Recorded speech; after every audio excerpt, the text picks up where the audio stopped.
my beautiful visionaries. I am back again, welcoming you. Hope you had some burning bright vision while we were away. Keep on burning brightly, always. I am Jessica, your light guide. As always, I always want to check back in, see how y'all are. Leave it in the comments below if you are doing fantastic in these COVID days. Wanted to check in with you guys. Rereading the Conversations with God book that I'm going to be doing a book review on, as well as getting the Silva Ultramind book down so that I can do that book review as well, because hashtag librarian life, it's real in me still.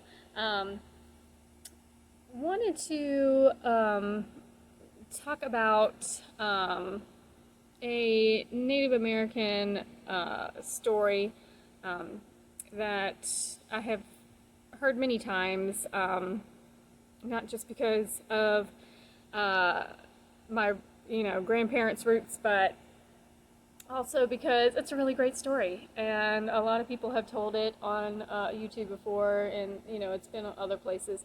And it's the Two Wolves story.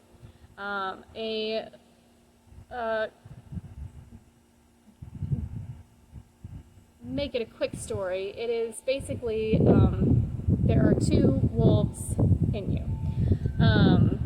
and one is the basically like the fruits of the spirit.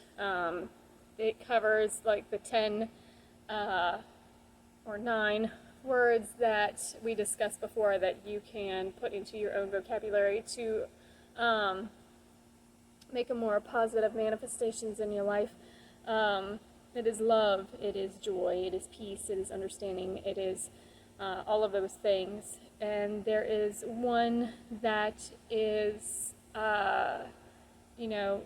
much more negative. It is all about the ego. It basically represents the ego. One is the spirit-fed wolf, one is the ego-fed, and that is the day-to-day grind.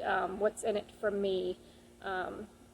And basically it's a conversation between a grandson and his grandfather. And ultimately, at the end, he asks his grandfather which wolf wins. And the poignant part in it, of course, is the one you feed the most. So when you are thinking about, your choices, your reactions,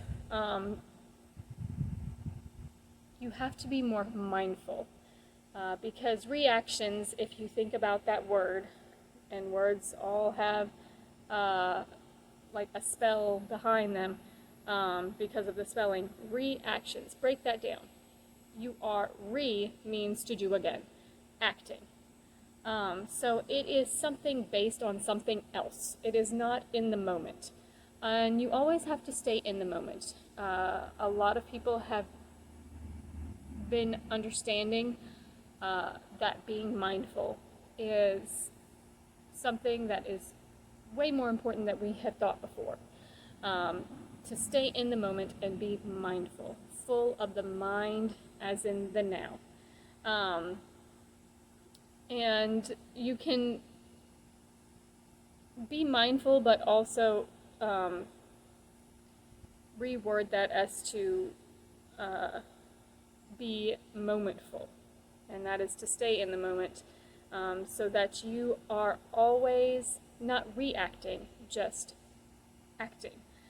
You're not basing a turn of phrase. You're not basing an expression on something previous. So let's say you had a bad experience with broccoli. Let's do a kid metaphor where somebody you were forced to eat this, you weren't ready for it, and now because of that experience you have labeled broccoli as bad, and later on in life I am not eating broccoli, that is gross, nope. But you're not giving it a unbiased opinion at that point. You're not giving it a platform of its own to stand on. You are reacting. You are acting from this previous experience. And we always need to be in that moment, not just mindful, because you can get into the ego and feeding the ego versus feeding the spirit. My little kitty cat is down here. Look at the kitties. Hello, kitty. Where are you? Hello, camera. There he is. He's trying to get in the scene. But more momentful, full of the moment. And that way you are not feeding the ego, you are feeding more the spirit. The love, peace, patience, kindness, understanding. And it's like you're putting it into the bank. You're going to either make deposits in your spirit or in your ego. And whichever one you are feeding more, of course, is going to win. And I speak from my own personal experience. I have definitely made deposits into my ego bank. Definitely more of a reactive side. Where parenting is concerned, where, being a partner is concerned, and we all find, if we're married, we sometimes make that decision based on something else. Oh, well, this has always happened before, so I figured that would happen, so that's why I chose this. We aren't being momentful. We aren't giving, our partner, our kids, our coworkers a chance, to be different. We're just automatically assuming that they're going to, act a certain way. So we are reacting out, previous, episodes in our life, and that never gives you it never truly gives you what you are desiring. When you react, when you are acting in the moment, that is when you are acting in the truth. You are giving yourself more of an opportunity to come from more of the universal spirit that lives within us all. And Christians, can call that the Holy Spirit, and Hinduism can, is it Krishna? No, it's Shiva.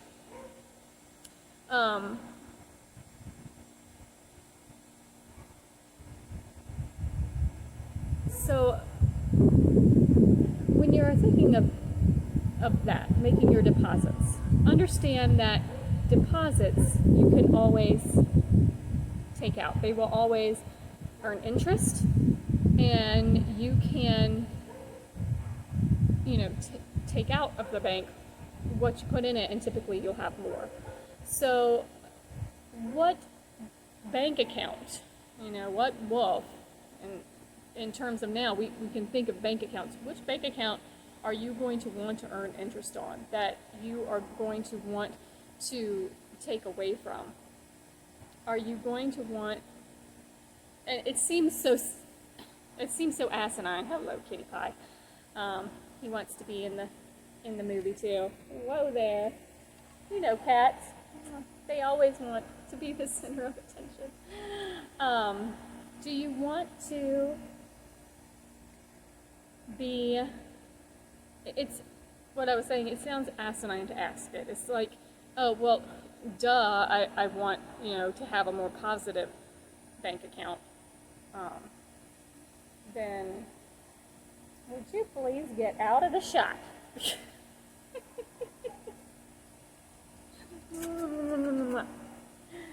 Now you had love. Now go. everybody thinks about that, but then we slip back into that reaction, and we're either, putting in deposits, or we're getting a negative bank account, if you want to think of it as the same bank account. Deposits into, the divine, where you are able to have that intuition. Sometimes even if you are, one of, not one of the chosen ones, not one of the more enlightened ones that, are skeptical of the esoteric. There are times that even they have glimpses, and if you're one of those skeptical people, I'm sure you have had glimpses of that higher self. How many times have you, had the phone ringing, and before you picked it up, you just get this, it's such and such calling me, and you pick it up and like, oh my gosh, I totally knew it was you. Those are those moments, and the higher self is always kind of whispering, trying to get your attention. So the reason why it seems, kind of asinine to say, well, which one would you rather? Would you rather be in the positive or the negative? Of course everybody's like, well, duh, that's an easy question to answer. It's going to be the positive.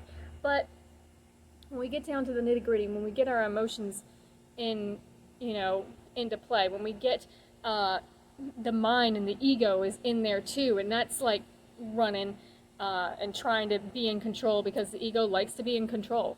It's moving this body around. It wants to know that it's important. It wants to keep us in the matrix, because that's where it's real. Out of the matrix, it no longer exists, and the ego doesn't like that. So it's constantly going to be trying to distract, which is where reactions come in. So it gets harder when we're in the thick of it. You have to find your own way to take yourself out, to calm your senses down,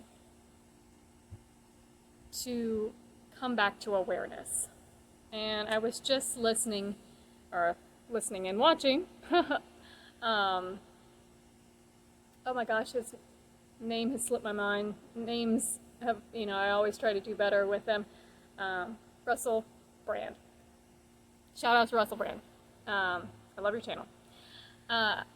I was just listening to and watching one of his channels about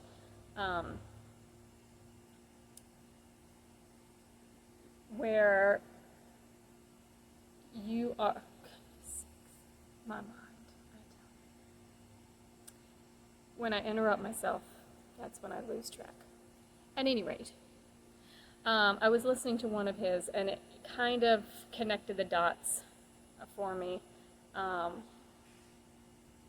this right now, where it's, there we go, consciousness is something that we may not have previously known. It was based on panpsychic? Don't quote me on that. Watch the Russell Brand. I'll try and link it below. And basically, it helped me, because I'm a visual person, it helped me visualize it better so that I can better control and put on hold, put a pause on that ego and the emotions when I'm in the thick of it. Because consciousness is basic awareness, simple awareness, that you are but a drop in this little puppet body, and the things around are just little game pieces, little things. You are in it. I am here. I am moving this right now. But there is more of me. I am more than just I am more than what you see. And that is because there is a consciousness above all that we are connected to. It is that higher self. And that higher self, that consciousness, is a universal consciousness. It is God. It is what people call God. They call it, the universe. They call it one word. They call it the all in all. And I like the word all in all because it's all, it's everything. you kind of got to suck it up. It's everything. And people sometimes want to pick and choose what that all in all includes, but when you get down to it, all in all is all. You can't have just a little bit of this. You just can't have a little bit of that. It's all. There's only one thing that all means, and that means all, everything. So, knowing that you can separate yourself.